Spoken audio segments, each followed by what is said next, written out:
नमस्कार सर्वांना, श्री स्वामी समर्थ. तुमचं सर्वांचं आपल्या चॅनलमध्ये खूप खूप मनापासून स्वागत आहे. आजचा दिवस तुम्हाला छान आनंदाचा जाऊ दे हीच स्वामींचरणी प्रार्थना करते आणि आजच्या व्हिडिओला सुरुवात करते. तर आजच्या व्हिडिओमध्ये आपण खूप सुंदर अशी सेवा बघणार आहोत. बघा, आपण लक्ष्मी प्राप्तीच्या बऱ्याच सेवा करत असतो, अनेक उपाय करत असतो. आपल्या घरामध्ये माता लक्ष्मी अखंड नांदावी, घरामध्ये तिने अखंड वास करावा, तिचं कृपाछत्र आपल्या घरावरती राहावं, त्याचबरोबर केलेल्या कष्टाची चीज व्हावी, यासाठी आपण अनेक सेवा करत असतो, उपाय करत असतो. पण आपल्या सगळ्यांना माहीत आहे की माता लक्ष्मी ही खूप चंचल आहे. तिला कधी एकदा आपल्या हातातून निसटेन असंच होत असतं. म्हणून आपल्या घरामध्ये तिला टिकवून ठेवण्यासाठी, तिला खेचून आणण्यासाठी आपल्याला अशी काही सेवा करायची आहे. ही सेवा, आज जी काही मी सेवा सांगणार आहे ती सेवा तुम्ही कराल तर नक्कीच तुम्हाला तुमच्या घरामध्ये माता लक्ष्मीचा अखंड वास राहील. ती तुमच्या घरातून कधीही बाहेर जाणार नाही. इतकी प्रभावी ही सेवा आहे. ही सेवा जी आहे ती तुम्हाला कोणत्याही शुक्रवारी किंवा कोणत्याही मंगळवारी करायची आहे. बघा, मार्गशीर्ष महिना चालू झालेला आहे आणि हा मार्गशीर्ष महिना लक्ष्मी प्राप्तीचा सगळ्यात प्रभावी महिना मानला जातो. लक्ष्मी प्राप्तीच्या अनेक सेवा आपण या महिन्यामध्ये करत असतो आणि या महिन्यामध्ये जर तुम्ही ही सेवा कराल किंवा चालू कराल तर अतिशय उत्तम, खूप सुंदर अनुभव येतील. आर्थिक जी काही तुमची चणचण आहे, तुम्हाला सध्या तुम्ही ज्या आर्थिक त्रासातून जात आहात तो आर्थिक त्रास तुमचा नाहीसा होईल. इतकी प्रभावी ही सेवा आहे. आता ही सेवा का करायची किंवा कोणी करायची, कधी करायची, या सगळ्याबद्दलची माहिती व्हिडिओमध्ये देणार आहे, त्यामुळे व्हिडिओ शेवटपर्यंत बघत राहा. बघा, आता ही सेवा जी आहे ती 7 कवड्यांची सेवा आहे. बघा, कवड्या, आता काही जणांच्या घरामध्ये ऑलरेडी कवड्या असतील तर त्याने आहे त्याच कवड्यांवरती सेवा केली तरी चालेल. तुमच्या घरामध्ये किंवा तुमच्या देवघरामध्ये जर तुम्ही तुमच्याकडे जर कवड्या नसतील तर तुम्ही त्या कवड्या ज्या आहेत त्या 7 कवड्या विकत आणायच्या आहेत. आता कधी आणायच्या, सेवा काय करायची, कोणती करायची, कोणते स्तोत्रमंत्र बोलायचे, हे सगळं सांगणार आहे. तर बघा, सगळ्यात पहिलं तुमच्या घरामध्ये जर पिवळ्या कवड्या असतील ऑलरेडी तर त्या कवड्यांच्यावरती ही सेवा केली तरी चालेल. जर कवड्या नसतील तर तुम्ही त्या विकत आणायच्या आहेत आणि मग त्या सेवा करायची आहे.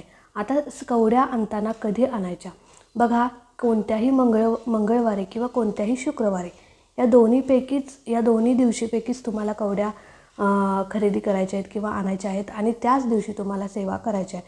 आता सकाळी तुम्ही कवड्या आणून संध्याकाळच्या वेळी ही सेवा केली तरी चालेल किंवा संध्याकाळच्याच वेळी खरेदी करून लगेच ती आणून सेवा केली तरी चालेल. बघा, जसं तुम्हाला शक्य होईल तसं.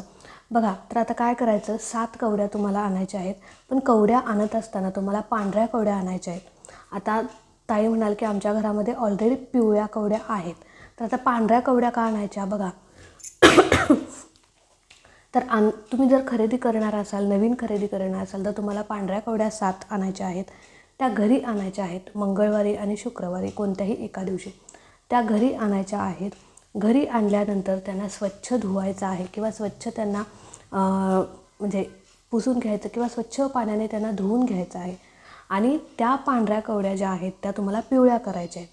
आपल्या घरामध्ये जी हळद असते, जी माता लक्ष्मीला अतिशय प्रिय आहे, ती हळद थोडीशी ओली करायची, त्याची पेस्ट करायची आणि त्या हळदीच्या लेपनाने तुम्हाला त्या पिवळ्या कवड्या ज्या आहेत त्या पांढऱ्या कवड्या ज्या आहेत त्या तुम्हाला पिवळ्या करायच्या आहेत. आणि पिवळ्या करून झाल्यानंतर तुम्हाला सकाळी सेवा करा, संध्याकाळी करा, कोणत्याही वेळी केली तरी चालेल.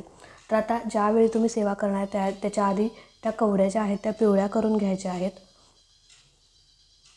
आणि त्यानंतर मग तुम्हाला देवघरापुढे बसायचं आहे. आता देवघरापुढे बसल्यानंतर तुम्हाला बघा, कोणतीही सेवा करत असताना बसण्यासाठी आसन घ्या.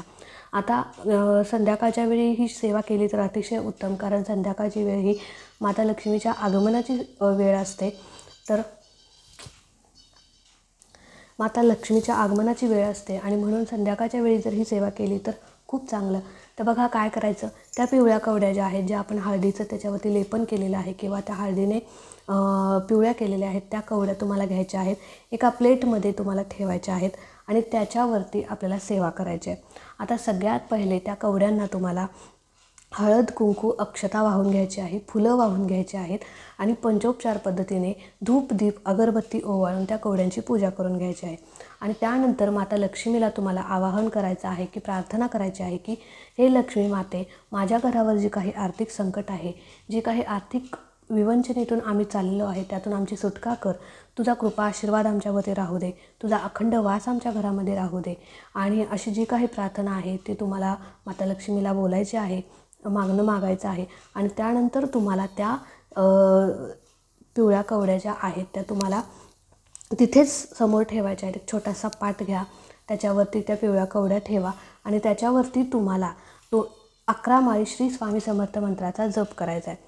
11 माळी श्री स्वामी समर्थ मंत्र, त्याचबरोबर 16 वेळा श्री सूक्त, 1 वेळा व्यंकटेश स्तोत्र, 1 वेळा व्यंकटेश स्तोत्र, त्याचबरोबर 16 वेळा विष्णू गायत्री मंत्र, 16 वेळा लक्ष्मी गायत्री मंत्र. ह्या एवढ्या सेवा ज्या आहेत त्या तुम्हाला त्या कवड्यांच्या वरती करायच्या आहेत. बघा परत एकदा मी सांगते, 11 माळी श्री स्वामी समर्थ मंत्र, 16 वेळा श्री सूक्तम. श्री सूक्तम ही माता लक्ष्मीची प्रचंड आवडती सेवा आहे. तर 16 वेळा तुम्हाला श्री सूक्तमचं पठण करायचं आहे. 1 वेळा व्यंकटेश स्तोत्राचं पठण तुम्हाला करायचं आहे. 16 वेळा लक्ष्मी गायत्री मंत्र म्हणायचा आहे. 16 वेळा विष्णू गायत्री मंत्र म्हणायचा आहे. आता विष्णू गायत्री मंत्र आणि लक्ष्मी गायत्री मंत्र एक माळ केला तर अतिशय उत्तम. जर तुम्हाला वेळ नसेल तर तुम्ही 16 वेळा म्हटला तरी चालेल, काही हरकत नाही. तर ह्या सगळ्या सेवा ज्या आहेत त्या तुम्हाला त्या कवड्यांच्यावरती करायच्या आहेत. आता त्या कवड्या ज्यावेळी आपण तिथे ठेवल्या होत्या त्या कवड्यांच्या त्या 7 कवड्या, त्याचबरोबर थोडंसं जर तुमच्या घरामध्ये केसर असेल तर केसरसुद्धा त्या कवड्यांच्या वरती टाकायचं आहे. अर्थात आपण हळद कुंकू अक्षदा फूल वाहून पूजा करून घेतलेलीच आहे. तर त्या 7 कवड्या, केसर आणि थोडीशी एखादी लवंगसुद्धा तुम्ही त्यामध्ये टाकू शकता. माता लक्ष्मीला लवंगसुद्धा अतिशय प्रिय आहे. नाही टाकले तर काही हरकत नाही. फक्त एक थोडंसं केसर नसलं तरी चालेल, काही हरकत नाही. फक्त 7 कवड्यांवरती तुम्ही ही सेवा केली तरी चालेल. तर आता ही सेवा करून झाल्यानंतर परत एकदा माता लक्ष्मीला प्रार्थना करायची आहे. आणि त्या 7 कवड्या ज्या आहेत त्या तुम्हाला एखाद्या छोट्याशा पिवळ्या कपड्यामध्ये बांधायच्या आहेत. पिवळ्या कपड्यामध्ये त्याची पोटली करायची आणि पोटली करून बघा ही सेवा जी आहे ना ती तुम्ही त्या कवड्या तिथे पाटावर ठेवून देखील करू शकता. ठेवून देखील करू शकता. पण जर तुमची इच्छा आहे तुम्ही ती कवड्या हातात घेऊन करणार असाल तर हातात घेऊन सर्वप्रथम हळद कुंकू अक्षदा फूल वाहायचं, पिवळं कापड घ्यायचं, पिवळं कापडामध्ये त्या कवड्या बांधायच्या आणि त्याची पोटली बांधायची आणि ती पोटली हातात धरूनसुद्धा तुम्ही ही सेवा करू शकता. म्हणजे हातात पोटली धरायची, 11 वेळा 11 माळी जप श्री स्वामी समर्थ मंत्राचा करायचा, 16 वेळा श्री सूक्तम म्हणायचं, 1 वेळा व्यंकटेश स्तोत्र म्हणायचं, 16 वेळा लक्ष्मी गायत्री मंत्र, 16 वेळा विष्णू गायत्री मंत्र. ह्या सगळ्या सेवा ज्या आहेत त्या आपल्या नित्यसेवेच्या पुस्तकामध्ये आहेत. आणि अशा प्रकारे पण केली तरी चालेल आणि खाली पाटावरती त्या कवड्या ठेवून केली तरी पण चालेल. दोन्हीही तुम्हाला जसं जमेल तसं तुम्ही सेवा करू शकता. आणि पोटली बांधायची आणि ती पोटली जी आहे ती तुम्हाला तुमच्या देवघरामध्ये ठेवायची आहे. बघा ती पोटली जी आहे ती तुम्हाला तुमच्या देवघरामध्येच ठेवायची आहे. काही जण म्हणजे तुमच्या जिथे तुम्ही पैसे दागिने ठेवता तिथे पण ठेवतात, पण ह्याच्यावरती आपण सेवा केलेल्या आहेत त्यामुळे तुम्ही ही पोटली जी आहे ती तुमच्या देवघरात ठेवली तर अतिशय उत्तम. तर देवघरात ठेवायची आहे.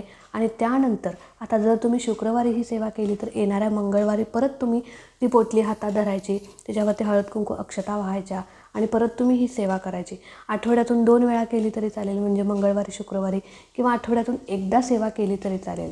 म्हणजे पंचोपचार पद्धतीने परत पहिल्यांदा तशी आपण त्याची सेवा केली होती तशी येणाऱ्या मंगळवारी येणाऱ्या शुक्रवारी आपल्याला सेवा करायची आहे. म्हणजे आपण ज्या सगळ्या सेवा सांगितल्या ना त्या सगळ्या सेवा तुम्हाला येणाऱ्या मंगळवारी येणाऱ्या शुक्रवारी परत करायच्या आहेत. तर अशा आणि परत पोटली बांधून तुम्हाला तिथे ते ठेवायचे आहे. माता लक्ष्मीला प्रार्थना करायची आहे. तर बघा अतिशय साधी सोपी सेवा आहे. अनेक उपाय तापाय आपण करत असतो आणि या गोष्टीला उपाय म्हणण्यापेक्षा आपण ही सेवा म्हणूया, कारण ही 7 कवड्यांची सेवा आहे. कवड्या ज्या आहेत त्या माता लक्ष्मीला अतिशय प्रिय आहेत. कवड्या असो, तुमच्या हळद असो किंवा लवंग असेल, मीठ असेल, या सगळ्या गोष्टी ज्या आहेत त्या माता लक्ष्मीला प्रिय आहेत. आणि ह्या सगळ्या गोष्टी ज्या आहेत त्या माता लक्ष्मीला खेचून आणतात. आणि ह्या कवड्यांमध्ये इतकी प्रभावी ताकद असते की ती कोणत्या ना कोणत्या रूपाने माता लक्ष्मी तुमच्या घरात येईलच, यात काही शंका नाही. म्हणून ही सेवा या मार्गशीर्ष महिन्यामध्ये तुम्ही नक्की करा, खूप सुंदर अनुभव येतील. चला आजचा व्हिडिओ इथेच एंड करते. आवडला असेल तर नक्कीच लाईक करा, शेअर करा. चॅनलवरती नवीन असाल तर चॅनलला सबस्क्राईब नक्की करा. भेटूया अशाच एका नवीन व्हिडिओसोबत, नवीन सेवेसोबत. तोपर्यंत खुश राहा, आनंदी राहा आणि सगळ्यात महत्त्वाचं या सर्व उपायांसोबत सेवांसोबत स्वामींची सेवा देखील करत राहा. श्री स्वामी समर्थ.